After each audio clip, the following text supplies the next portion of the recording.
Good morning বন্ধুরা, আশা করছি তোমরা সবাই খুব ভালো আছো অ্যান্ড হ্যাপি আছো।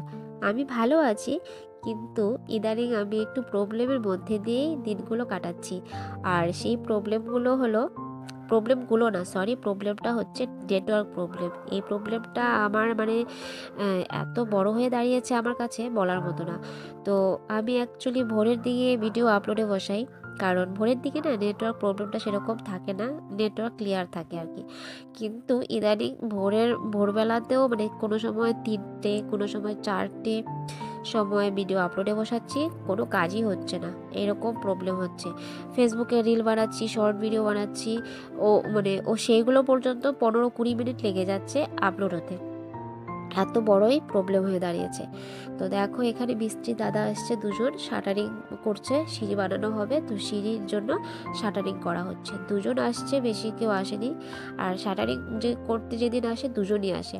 আর ওখানে দেখো বাবা দাঁড়িয়ে আছে। তো আমাদের এখানে আবার কীর্তন শুরু হচ্ছে, তো আজকে হচ্ছে অধিবাস, তো সেখানেও যাব। সেজন্য সমস্ত কাজকর্ম তাড়াতাড়ি কমপ্লিট করার চেষ্টা করছি। হয়ে গেছে, এখন বাস রান্নাটা নামালেই হয়ে যাবে। আর এখানে দেখো সৃজার বাবা ফল নিয়ে এসেছিলো, তো আমি বললাম ঠাকুরের জন্য আলাদা করে রেখে দাও কিছু, আর তারপর বাবাকে অল্প দিয়ে আসো, কারণ বাবা একাদশী পালন করবে। আগামীকাল হচ্ছে ভীম একাদশী, তো ভীম একাদশী পালন করবে, সেজন্য বললাম ফল আগেই বাবার কাছে দিয়ে আসো, ওখানে থাক।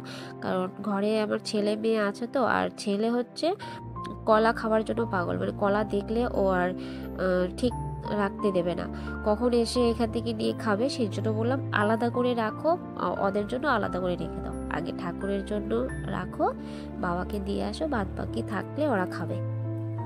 আর আমি যেহেতু রান্না করছি সেজন্য আর ধরলাম না, তো সৃজার বাবাকেই বললাম তুমি যেহেতু এনেছো এখনই দিয়ে আসো।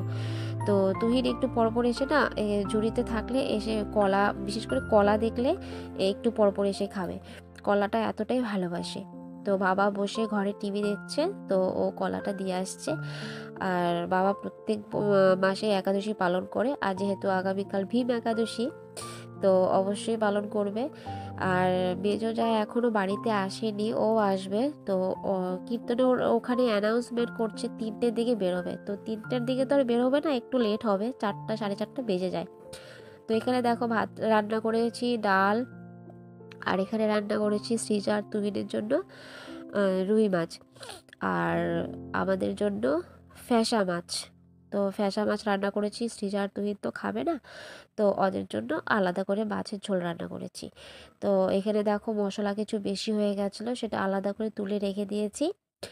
আর দেখো ওদেরকে খাওয়া দাওয়া কমপ্লিট করিয়ে আমি ফ্রেশ হয়ে নিয়েছি, ফ্রেশ হয়ে এখন শাড়ি পরে বের হয়ে গেছি। এখন আমরা সবাই বেরোবো, মেজো যা এসে গেছে। আর এখানে দেখো কলসিতে চাল নিয়ে যেতে হয় মন্দিরে, কীর্তনের ওখানে। তো সৃজা প্রথমে ভেবেছিল ও নিয়ে যাবে, কিন্তু বের করতে গিয়ে দেখে এতটাই ভারী নিতে পারবে না, তো বললাম তুই কাকিমণির হাতে দে, কাকিমণি নিয়ে যাবে। আর আমি হাতের ব্যথার জন্য না ইদানিং ভারী জিনিস তুলতেও পারছি না, ভারী জিনিস হাতে নিতে পারি না। তো দেখো সবাই সুন্দর করে সেজে গুজে যাচ্ছে, ছোট ছোট মেয়েরাও সুন্দর করে আজকে সেজে আসবে, ভালো লাগে দেখতে বেশ। তোমাদের সাথেও জিনিসটা শেয়ার করব, দেখবে খুবই ভালো লাগবে। তো দেখো এখানে সবাই বাড়ি থেকে কলসি করে চাল এনে এখানে জমা করছে, এর মধ্যে কীর্তনের এখানে দিচ্ছে। আর এই খালি কলসিগুলো সবাই নদীতে যাওয়ার সময় নিয়ে যাবে। তো দেখো সবাই এসে গেছে, আর সবাই তিলক পড়ছে, খুবই ভালো লাগছে। কীর্তনের যে একটা কি বলে অনুভূতি, এখানে যে একটা ভক্তি ভাব অটোমেটিক চলে এসছে।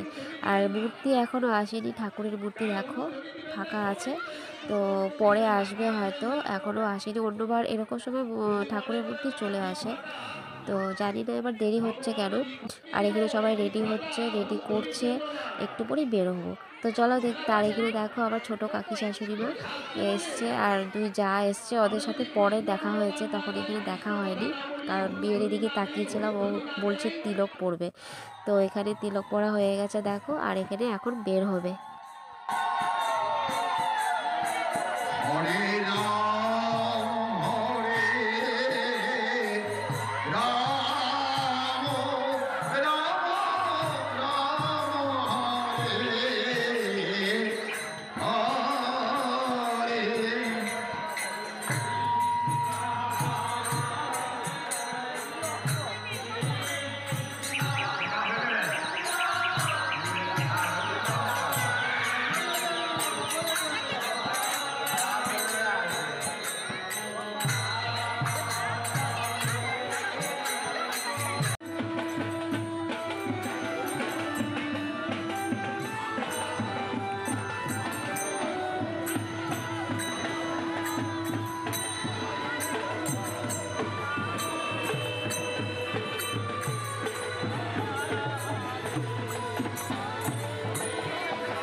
তো দেখো সবাই সুন্দর আনন্দ করতে করতে নদীতে যাচ্ছে।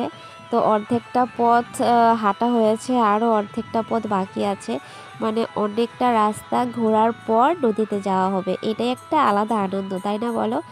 তো সবাই এভাবে একসাথে গেলে কি ভালো লাগে না, খুব আনন্দ লাগে।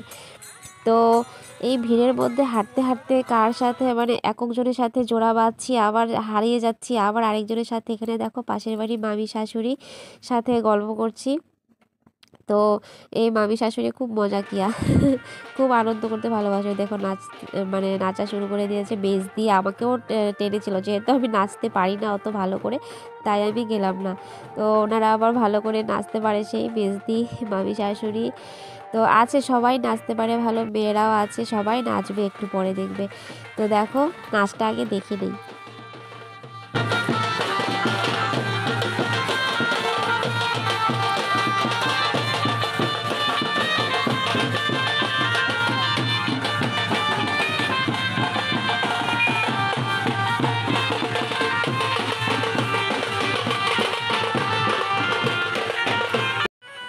আর এখানে এসে আমরা অনেকে দাঁড়িয়ে গেছি, কারণ অনেকে আমরা এগোবো না।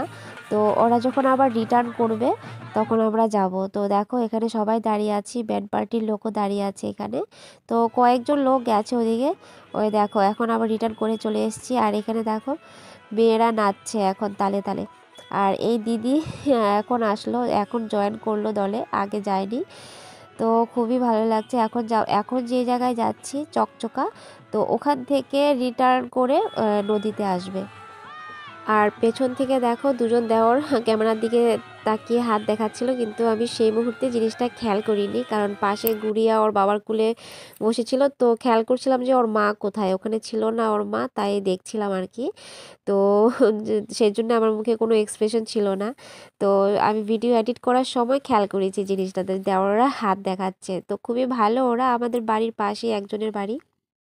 তো মাঝে মাঝে যখন দেখা হয় কথা বলি, ভালো লাগে, ভালো আছে ওরা সবাই। তো দেখো বাড়িতে চলে এসেছি, চা বানিয়ে নিয়েছি, সৃজার বাবা চা খাওয়া হয়ে গেছে, এখন টিউশনিতে চলে যাবে। আর আমি এখন চা খেয়ে নিচ্ছি। আর আমার জন্য সৃজার বাবার অনেকটাই লেট হয়ে গেছে আজকে। আর আমার আজকে নদী পর্যন্ত যাওয়া হয়নি, আমি তার আগেই চলে এসেছি। তো চলো আজকে ভিডিওটা এখানেই শেষ করছি।